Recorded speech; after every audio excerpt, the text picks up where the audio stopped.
السلام عليكم ورحمة الله وبركاته. فيديو جديد وشرح جديد لجزئية في مادة البيدياتريك. هنبدأ معانا شابتر 2.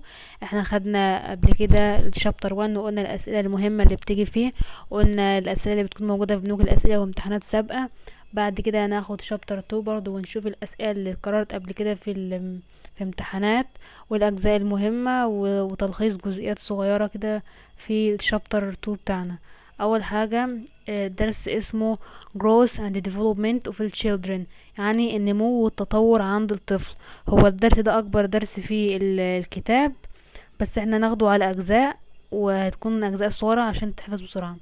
فاول حاجة معانا في growth and development of children، اول حاجة عندنا كلمة introduction growth and development، يعني المقدمة بتاعة النمو والتطور. هناخد كلمة growth وناخد كلمة development. اول حاجة طبعا في الدرس لازم يكون definition. فاول حاجة الجروث يعني النمو. النمو عند الطفل بيكون عبارة عن ايه؟ increase في physical size of البادي and any parts، يعني بيكون اللي هو زيادة physical، زيادة في حجم الجسم بتاع الطفل والأجزاء المختلفة في جسمه. its result from بتكون نتيجة لزيادة ايه؟ نتيجة لزيادة عدد الخلايا المختلفة والأعضاء اللي في الطفل. الديفينيشن هيكون لحد فين؟ هيكون معانا من أول increase the physical size of the body or any parts. its result from increased number of a cell different organ. لحد هنا. في بقى الجزئية اللي بعد كده بتيجي بصيغة تانية بتاع measured by، ممكن يجي كسؤال كومبليت يقول الجروز والديفلوبمنت. هنا اول حاجة يكون الجروز بيقول measured by ايه، ممكن تيجي في كومبليت measured by سنتيمتر والكيلوغرام. السنتيمتر والكيلوغرام. طب ماشي، احنا نيجي نقيس الطفل من حيث النمو بالسنتيمتر والكيلوغرام. ماشي، هنقيم بعد لما نقيس بالسنتيمتر والكيلوغرام هنقيم ايه؟ بيقول assessed by الويت والهايت. بنقيم الويت وزن الطفل، والهايت طوله، head circumference وskin fold thickness. هنشوف برضو معانا محيط الرأس وثنايات الجلد او الجلد عامة بتاع الطفل. دي بالنسبة للجروث. الديفينيشن هيكون is increased physical size of the body or any parts of the body. its result from بتكون نتيجة من ايه؟ increase the number of cells of the different organ. هو زيادة في الجسم او زيادة في حجم الجسم بتاع الطفل، بتكون نتيجة لايه؟ بتكون نتيجة لزيادة عدد الخلايا وعدد اللي هو الأورجن. وبيتم قياسه بايه؟ كان measured by السنتيمتر والكيلوغرام. دي بتكون مهمة، بتيجي في كومبليت. واللي عايز برضو يكملها كديفينيشن تمام برضو كده برضو تاخد الفول مارك، بس برضو الديفينيشن نهايته برضو لحد كلمة اورجان. ماشي. و assessed by بنقيمه بقى، لما احنا نقيس السنتيمتر والكيلوغرام بنقيمه بايه؟ بالويت والهايت والهيد سيركمفيرنس. كده بالنسبة للجروث اللي هو النمو. طب الديفلوبمنت التطور بتاع الطفل. تطور الطفل من حيث definition بتاعه هيبدأ من أول progressive increase in skill and capacity of the function and involve qualitative change. it can measured by through observation. الديفينيشن هيكون لحد progressive increase in the skill and the capacity of the function لحد كلمة function، واللي هو involve qualitative change بيكون في تغيير نوعي. it can measured by through observation بيكون عبارة عن اللي هو كتقييم بتاعه بيكون observation، بنكون ملاحظة حاجة احنا بنلاحظها. لكن بالنسبة للجروث بيكون في سنتيمتر وكيلوغرام عشان حاجة احنا مش بنقدر نشوفها، فبيكون الجسم اما بنقيسه بالسنتيمتر والكيلوغرام هو الوزن. الديفلوبمنت بقى من حيث الديفينيشن بتاعه هيكون بروجريسيف، يعني هو متطورة او اللي هو بيحصل فيه زيادة في الخلايا في السكيلز مهارات and capacity والقدرة على الأداء الوظيفي اللي هو الكاباسيتي اوف الفانكشن. اتس انفولف بتتشمل أو تتميز أو تعبر بتكون qualitative change. ماشي، تغيير نوعي qualitative، وان احنا بنقيسها بايه؟ بالاوبزرفيشن. طب بالنسبة للجروث والديفلوبمنت هيكون في معانا ليهم مقارنة. المقارنة برضو احنا هنكتب برضو في الجروث والديفلوبمنت هنكتب برضو الديفينيشن. الديفينيشن بتاع الجروث ايه والديفينيشن بتاع الديفلوبمنت ايه، والميجرد باي بتاع الجروث وميجرد باي بتاع الديفلوبمنت. كده هيكون المقارنة. طبعا عندنا فينا سؤال تاني اسمه type of growth and development. طبعا السؤال بتاع definition بتاع الجروث والديفلوبمنت ده مهم. السؤال اللي بعد كده type of growth and development، الانواع بتاع النمو والتطور. السؤال ده ممكن يجي short account. اول حاجة في التايب الانواع بتاعته في الجروث اللي هو التايب of growth and development. الجروث عندنا اول حاجة هيكون في physical growth psychological growth. عندنا في الجروث هيكون في اتنين physical growth و psychological growth. physical اللي هو الجسدي، psychological اللي هو physiological اللي هو الفسيولوجي بتاع النمو الفسيولوجي. طيب الفيزيكال بيقول can be assessing through head size measured of الهيد circumference والثراسك والويت والهايت والارم circumference. زي ما خدناها في الديفينيشن فوق هنقول الويت والهايت والهيد circumference والثراسك والارم circumference اللي هي بتكون عبارة عن اللي هو بنستخدم فيها measured by اللي هو السنتيمتر. دي بالنسبة للفيزيكال جروث، ان احنا بنستطيع او بنقدر نقيمها. بنشوف حجم الراس وبرضه بنشوف محيط حجم الرأس او محيط الرأس، وبنشوف الوزن وبنشوف الطول وبنشوف محيط الذراع. ماشي. physiological growth النمو الفسيولوجي بيقول this can be assessing through measurement of vital signs temperature وpulse respiration وblood pressure.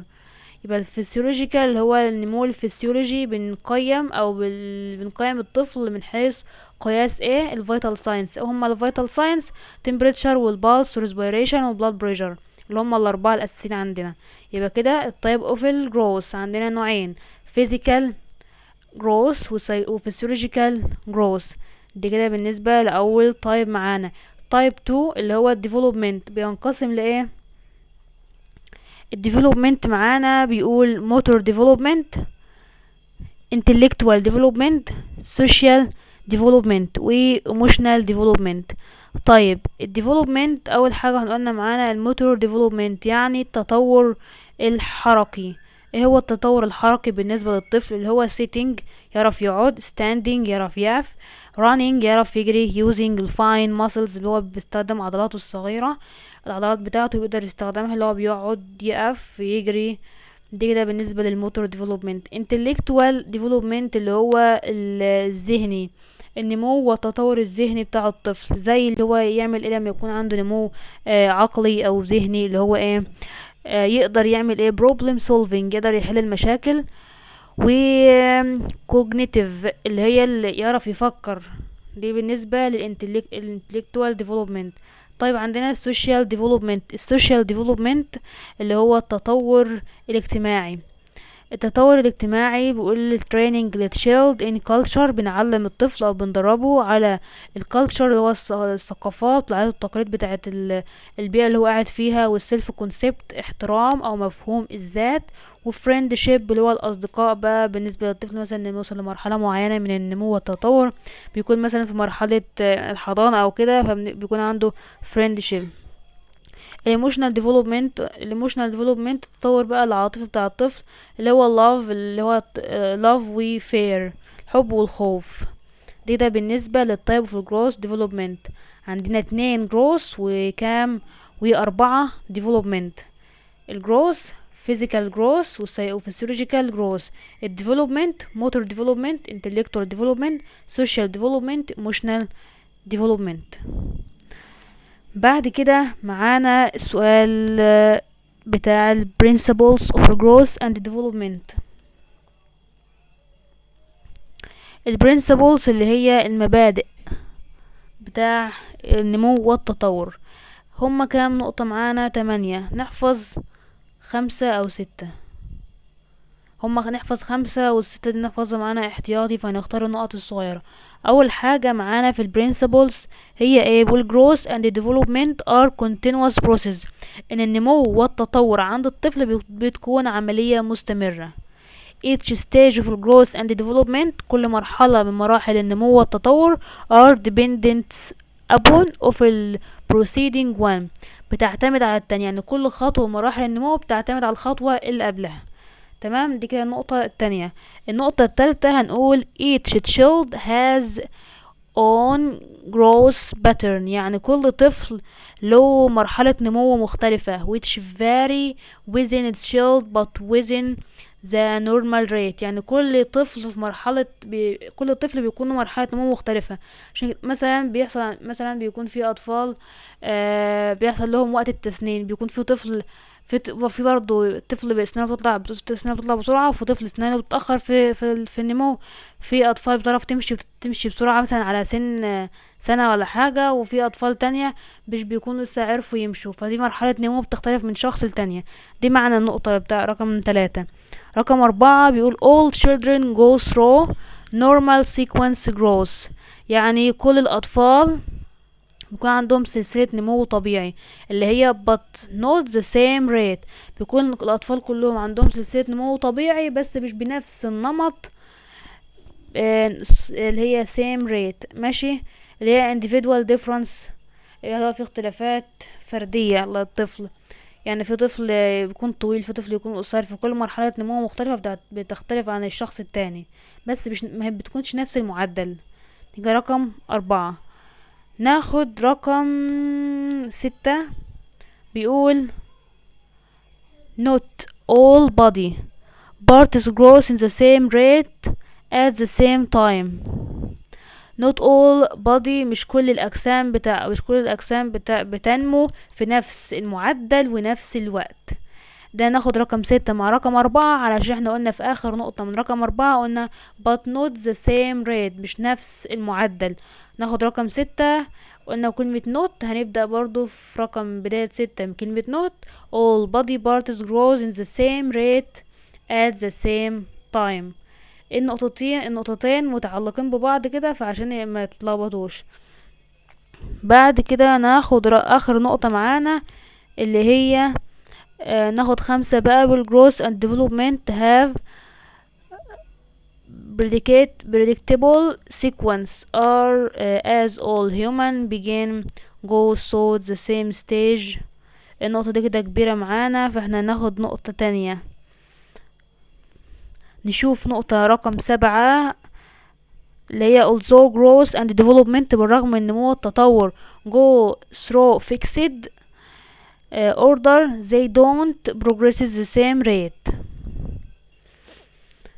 دي كده معانا كام نقطة؟ خدنا كده 6 نقاط. خدنا اول حاجة ان مرحلة النمو والتطور بتكون عملية مستمرة، وان كل خطوة بتاع النمو والتطور معتمدة على الخطوة اللي قبلها، وان كل طفل في مرحلة النمو دي بيكون معدل طبيعي في النور اللي هو النورمال، اللي هو كل طفل بيكون له معدل محدد في النمو، وان كل الاطفال في مرحلة النمو بيكون سلسلة نمو طبيعية عادية بس مش نفس النمط ونفس المعدل، ومش كل الاجسام او كل الاجزاء اللي في الجسم بتنمو في نفس الوقت ونفس المعدل ونفس التايم. كده تمام كده اللي هو البرنسبلز.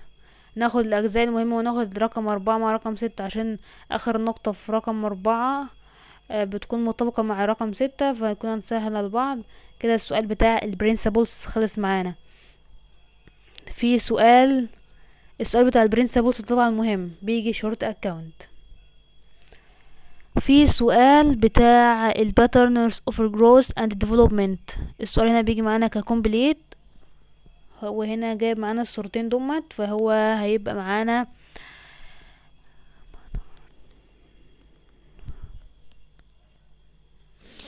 السؤال هيجي عبارة عن complete او short account او ممكن match. الجزئية بتاعة الباترن اللي هو النمط بتاع النمو والتطور، عندنا اول حاجة هما فيهم 3 نقاط. اول حاجة سكيفادوسكيدوال وبروكسيميديستال وجنرال تو سبيسيفيك. اول حاجة سكيفادوسكيدوال دي بيقولك اللي هو بيكون رأسي. هناخد الصورة اللي هي اول واحدة معانا اللي هو السكيفادوسكيدوال دايركشن، بيقول جروس بروزد فروم الهيد داون تو توي، من اول الرأس لحد توي اللي هو اصبع او اللي هو اصبع القدم بتاع الطفل الصغير. ماشي. تاني حاجة بروكسيميديستال اللي هو بروكسيمال تو ديستال، يعني grows bruised from center of the body to peripheral، يعني بياخد من السنتر بتاع الطفل، اللي هي الصورة التانية معانا، بياخد من السنتر بتاع الطفل من مركز النقطة عندنا في الصورة التانية لحد الأطراف بتاعة الطفل، اللي هي البريفرال. ماشي. وعندنا الايجي اللي هو الاكزامبل بتاعه، والاكستاند اللي هو الطفل يقف. sit before use fine muscles of الهاند، برضه هو بيقدر يستخدم اللي هو عضلاته الصغيرة. وعندنا اللي هو الجنرال تو سبيسيفيك، من الكلي للعام. الجنرال سبيسيفيك بيقول عندنا فيها development browsed from simple to complex function and activity. تمام. كده عندنا اللي هو السؤال بتاع الباترن بيجي ككومبليت. بيجي كومبليت ازاي؟ اللي هو نقول سكفادو سكيدوال بروكسيماديستال وجنرال تو سبيسيفيك. بيجي كده لما يقول باترن ديفلوبمنت وجروس، نقول الثلاث نقاط. طب لو قال اللي هو بروكسيماديستال، نقول البروكسيماديستال دي بيكون من فين لفين؟ من السنتر للبريفرال بتاع البادي بتاع الطفل، وهو بيكون ستاند والست، ويوزنج ايه؟ بيستخدم ايه الطفل ساعتها؟ فاين ماسلز في الهاند. طب الجنرال تو سبيسيفيك، الجنرال تو سبيسيفيك ده اكتر حاجه بتتكرر اللي هو من الكلي للخاص، بيكون development processed from ايه؟ simple to complex، من الحاجه البسيطه للمعقده، اللي هي من العام للخاص. التطور بيحصل فيها ازاي؟ من الحاجه السيمبل للكومبلكس المعقده. تمام كده. سكفادو سكيدوال بقى بيكون النمو فيها بيكون ايه؟ هنفتكر نحفظهم بالصورة، بيكون من الهيد تو توي، هيد داون تو توي. كده السؤال بيجي كده كومبليت. بعد كده عندنا السؤال بتاع الفاكتور affecting growth and development. السؤال بيجي هنا ازاي؟ بتاع الفاكتور بيجي اول حاجة السؤال بيجي كده واضح، بيجي list factor affecting growth and development. في كم نقطة؟ في 4. ماشي. ايه هما الأربعة؟ hereditary أو genetic factor اللي هي العوامل الوراثية. في عندنا factor related mother اللي هي العوامل اللي بتكون موجودة في الأم. في عندنا factor related to fetus اللي هي بتكون خاصة بالفيتس اللي هو الطفل. external environment factor العوامل البيئية الخارجية. ماشي. هنا السؤال لو جالي factor affecting growth و development هيتم اللي هي عناوين، بس في الغالب والاكتر تكرارا اللي بتيجي في الاسئله الامتحانات السؤال بيجي الفاكتور affecting growth و development related للمظهر، او اللي هي factor affecting related للمظهر بتكون ايه؟ ده اكتر سؤال بيجي بتاع الام. هيكون mother ايه؟ يعني ايه العوامل اللي بتأثر على الام؟ المذر ايج، عمر الام.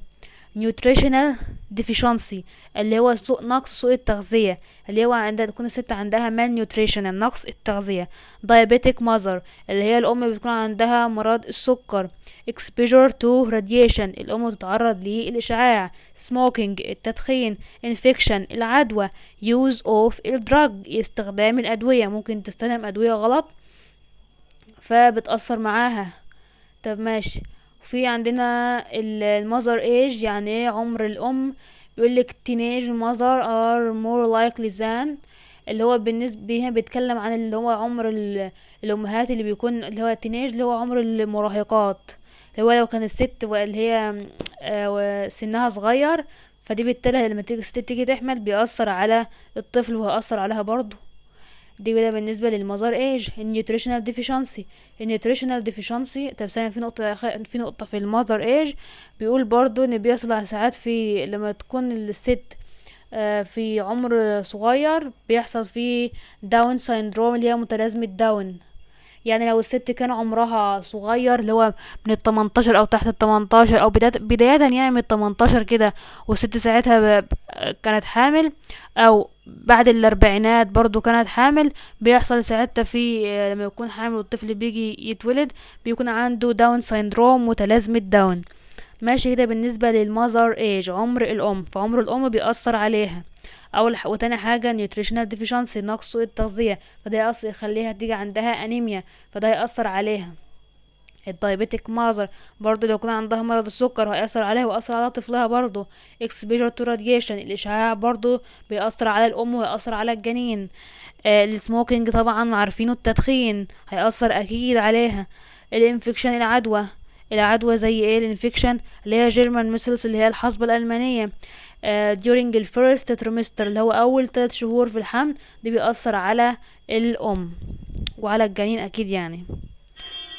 بيخلي الطفل عنده ايه بقى الحصبة الألمانية اللي هي الجيرمان ميسلز، بيخلي كان كوزز فيتال كونجنتال انيمالايز، بيخلي للطفل فيه عيوب خلقية.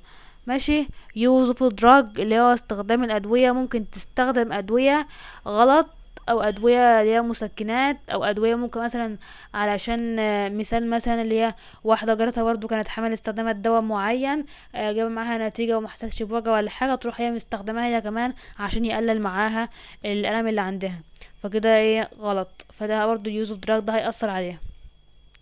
دي النقطه المهمه في الفاكتور affecting growth and development. تمام كده. لو جانا سؤال فاكتور affecting growth and development هنكتب عناوين اللي هي الهيريديتري فاكتور او الجيناتيك فاكتور، وهنكتب فاكتور related للمذر، وهنكتب فاكتور related للفيتس، وهنكتب external environment factor. دي كده كعناوين ليست. الليست بيكون عناوين بس من غير شرح. لو قال لي بقى فاكتور ريليتد للمذر بتاع الجروث والديفلوبمنت، هنكتب عمر الام اللي هو المذر ايج، والنيوتريشن ديفيشنسي، والدايابيتك مذر، واكسبوجر راديشن، وسموكينج، والانفكشن، ويوز اوف دراج. دي كده بالنسبه للسؤال الفاكتور. في الاكسترنال فاكتور ده سؤال مش مهم قوي، مش بيتكرر قوي يعني، اللي بيقولك العوامل الخارجيه اللي بتأثر على الام والطفل وكده. سوشيو ايكونوميك ستاتس في الفاميلي، يعني الوضع الاقتصادي بالنسبه للعائله. والتشيلد نيوتريشن مالنيوتريشن حصل فيه سوء تغذية للطفل. التشيلد هيلث بروبلم كونجنتال حصل فيه مشاكل صحيه للطفل. وفي exercise it's promote circulation اللي هي الرياضة والتمارين دي بتعمل بروموت سيركيوليشن، بتعزز او بتطور circulation الدورة الدموية عند الطفل عند الام، واكتيفيتي تو stimulate المسلز development، وبرضه بتطور العضلات. mass media they might have a positive negative effect. الميس ميديا اللي هي وسائل الاعلام دي بتأثر مش بتأثر. وسائل الاعلام دي برضو لها دور، اللي هو الدور بتاعها بيحاولوا او مش بيحاولوا، هما بيدوا توعية وسائل اعلامية مثلا على التلفزيون، بيدوا ندوات اللي هو زي هيلث education، بيحاولوا ينزلوا ناس في مستشفيات، بينزلوا ناس في نوادي، يقعدوا يدوهم تثقيف صحي عشان يدوهم يطوروهم، اللي هما اللي هو يتغذوا كويس، يحاولوا يلعبوا شوية رياضة عشان تعمل السيركيوليشن اللي هو تحفز السيركيوليشن الدورة الدموية عندهم. كده السؤال بتاع الاكسترنال environment factor هو مش مهم اوي، بس تاخد خلفية كده عن السؤال ده عشان تكون مفهوم، بس اللي هو الجزئية بتاعته اللي هو الهيلث education. في سؤال اللي هو بعده بيقول stage of growth and development. stage اللي هو دي اللي هي المراحل. في عندنا بتاعة النمو والتطور، وده سؤال مهم جدا في هذا الدرس.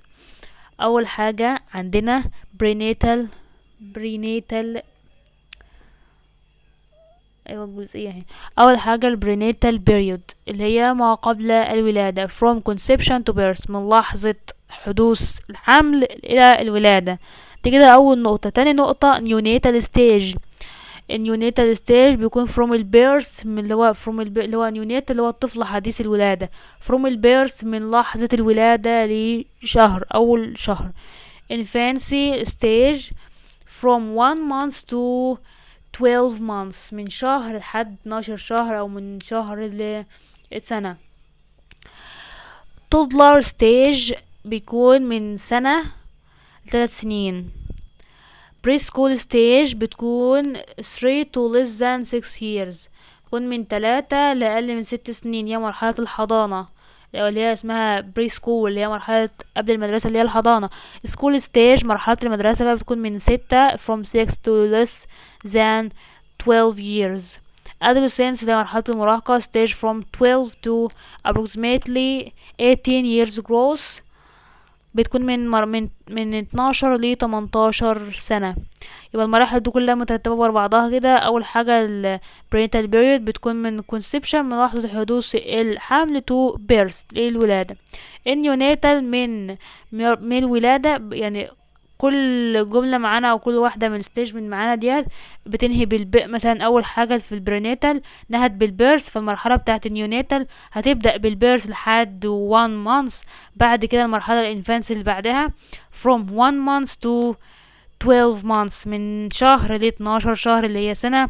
بعد كده المرحلة اللي بعدها toddler stage بتكون من قلنا اول حاجة 12 months اللي هو هيبقى اللي هو سنة to 3 years، من سنة 3 سنين. بعد كده من 3 سنين 6 سنين. بعد كده من 6 سنين 12 سنة. بعد كده من 12 سنة 18 سنة.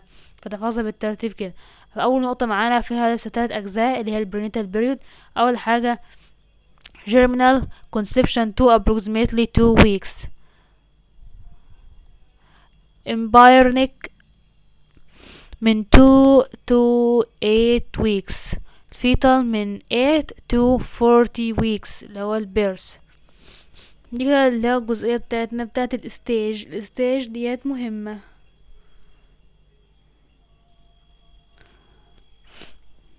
نيجي لل في بعد كده عندنا الجروث كيرف اللي هي الرسمة اللي قدامنا.